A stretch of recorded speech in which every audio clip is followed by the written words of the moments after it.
इतिहास साक्षी है कि पुण्य भूमि भारत की गाथा भारत की अस्मिता, गौरव और राष्ट्रीय स्वाभिमान के लिए विदेशी आक्रांताओं से संघर्ष की महान गाथा है। बर्बर आक्रांताओं ने भारत की आत्मा पर चोट करने और भारत का अपमान करने के लिए हमारी संस्कृति और आस्था के केंद्रों को उद्ध्वस्त किया। सोमनाथ, काशी, मथुरा और अयोध्या के मंदिरों का तोड़ा जाना आज भी भारत की स्मृतियों में जीवित है। सन 1528 में अयोध्या में भगवान श्री राम के मंदिर का मुगल आक्रांता बाबर द्वारा तोड़ा जाना ऐसी ही एक अक्षम्य घटना थी जिसने सीधे भारत के सम्मान और आत्मा पर चोट की।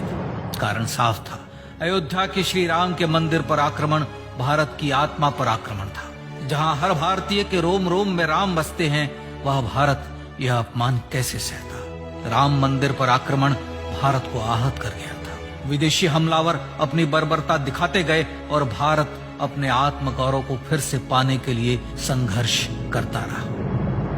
भारत रामलला के जन्म स्थान पर बाबर के नाम पर बने एक ढांचे को देखता और उसे हटाने का संकल्प लेकर शक्ति संजोया करता।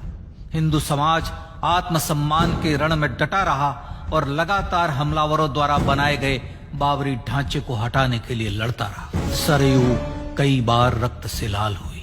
कभी स्थानीय शासकों ने तो कभी साधु संतों और राम भक्तों ने राम जन्मभूमि की मुक्ति के लिए अपने प्राणों की आहुति दी। 74 बार युद्ध हुए। हम कुछ मोर्चे हारे, पर रण जीतने का संकल्प कभी कम नहीं हुआ। हिंदू समाज तलवारों से रक्त रंजित हुआ, पर उसने हार नहीं मानी।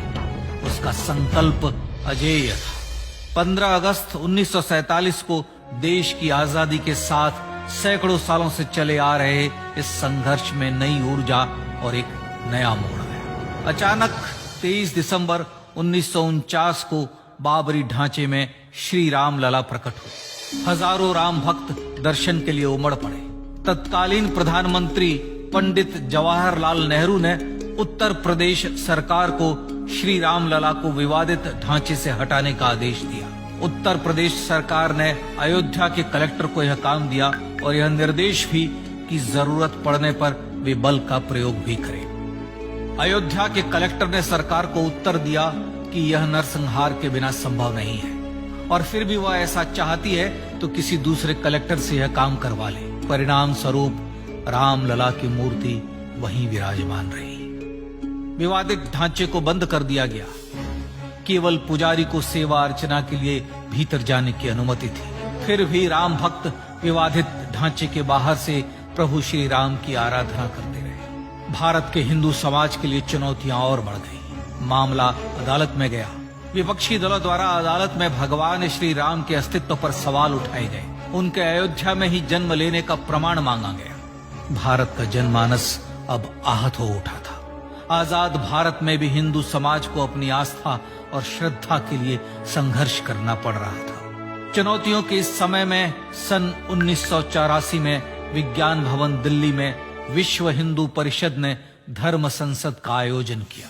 इस संसद में देश भर के संतों ने राम जन्मभूमि की मुक्ति के लिए आह्वान किया और राम जन्मभूमि मुक्ति यज्ञ समिति का गठन किया। धर्म संसद ने राम जन्मभूमि की मुक्ति और वहां भगवान श्री राम के भव्य मंदिर बनाने के भारत के जनमानस के संकल्प को फिर से दोहराया। विश्व हिंदू परिषद के नेतृत्व में मंदिर निर्माण के लिए पूरे देश में अभूतपूर्व आंदोलन की शुरुआत हुई। श्री राम जन्मस्थली मुक्ति यज्ञ समिति के साथ देश भर में राम जानकी की रथ यात्राएं निकली। राम लीलाओं में राम कथा के माध्यम से भारत का आम जन फिर से जुटा। अब सबके मन में एक ही प्रण था, एक ही लक्ष्य था। अयोध्या में जन्मभूमि पर भगवान श्री राम के भव्य मंदिर का निर्माण।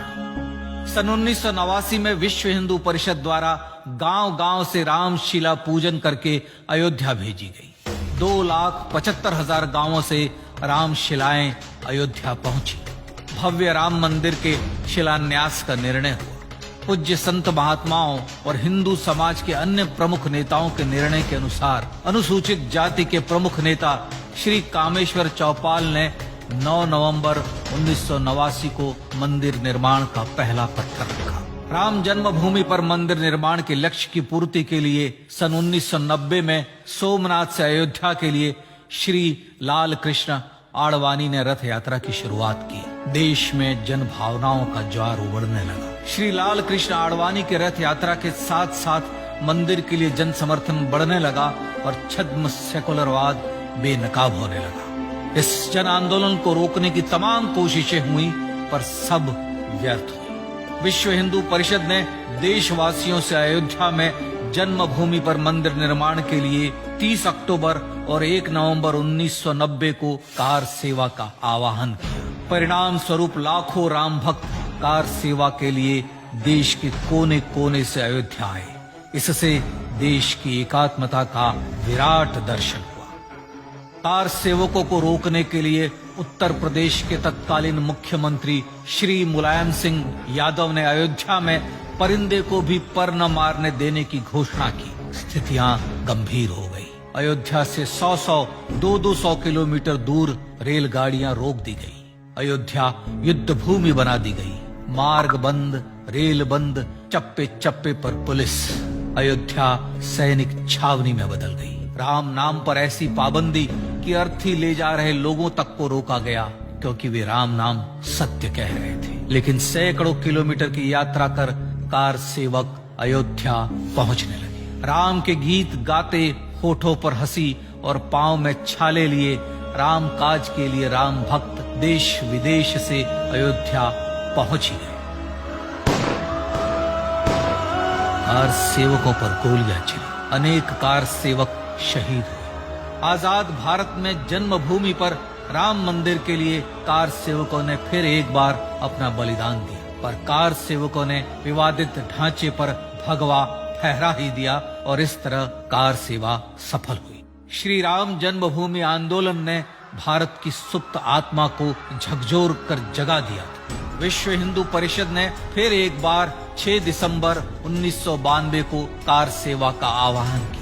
राम भक्तों को कार सेवा करने देने के लिए अदालत में प्रार्थना की गई, पर अदालत ने कोई निर्णय नहीं दिया। परिणाम स्वरूप बौद्ध, जैन, सिख, स्वामीनारायण संप्रदाय, गायत्री परिवार, हर पंथ मत विचार के हिंदू एकत्र हो गए। छूत अछूत का भेद मिटा, जाति की पहचान मिटी। हम सब हिंदू, हम सब सिंधु बन गए।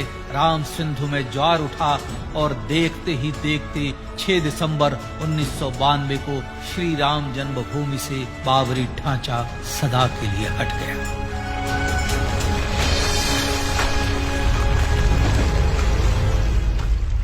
यह क्षण शौर्य, न्याय और सत्यमेव जयते का क्षण था। यह तो धर्मस्ततो जय का क्षण था। पर संघर्ष की गाथा यहां जाकर भी नहीं रुकी। छद्म सेकुलरवादियों द्वारा भारत और भगवान श्री राम के इतिहास को झुठलाने के लिए अदालतों में चुनौतियों का सिलसिला चलता रहा, जो 1950 से चल रहा था। हिंदू सिखों के बीच से गुजरते हुए भगवान श्री राम का दर्शन करने के लिए विवश थे। यह स्थिति थी आजाद भारत में श्री राम और राम भक्तों की। पर सत्य को तो जीतना ही था।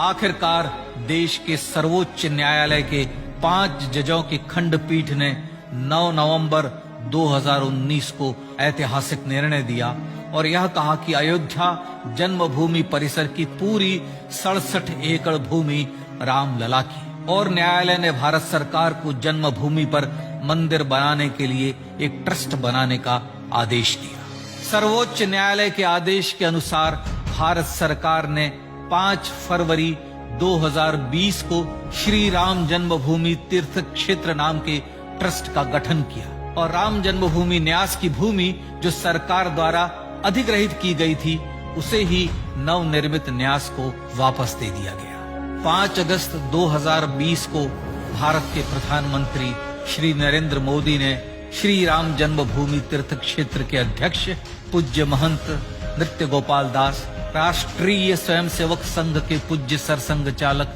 डॉक्टर मोहन भागवत एवं उत्तर प्रदेश के मुख्यमंत्री श्री योगी आदित्यनाथ की उपस्थिति में श्री राम जन्मभूमि पर भगवान श्री राम के भव्य मंदिर के लिए भूमि पूजन कर निर्माण कार्य का शुभारंभ किया। इस तरह लगभग 500 वर्षों से राम जन्मभूमि की मुक्ति के संघर्ष का पटाक्षेप हुआ।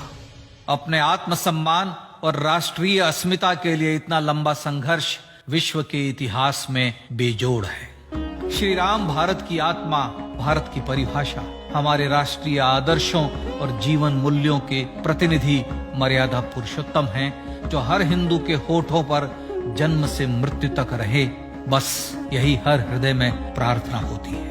राम भारतीय राष्ट्रीय स्वाभिमान और आसेतु हिमालय से समुद्र पर्यंत तक जन जन को एकात्मता के बंधन में बांधने वाले रक्षा सूत्र है। अयोध्या स्थित श्री राम जन्मभूमि पर बाबर का हमला वास्तव में भारत के स्वाभिमान और राष्ट्रीयता पर हमला था। प्रधानमंत्री श्री नरेंद्र मोदी द्वारा श्री राम जन्मभूमि पर राम मंदिर का पुनः निर्माण न केवल बाबरी मानसिकता का पराभव है, बल्कि संपन्न, सुखी, सुसंस्कृत, सर्वशक्ति संपन्न स्वराष्ट्र का सूर्योदय भी है। यह उस राम राज्य की दिशा में वह कदम है जिसकी अभिलाषा राज राजेंद्र चोल, कृष्णदेव राय, छत्रपति शिवाजी महाराज से लेकर महात्मा गांधी तक ने की थी।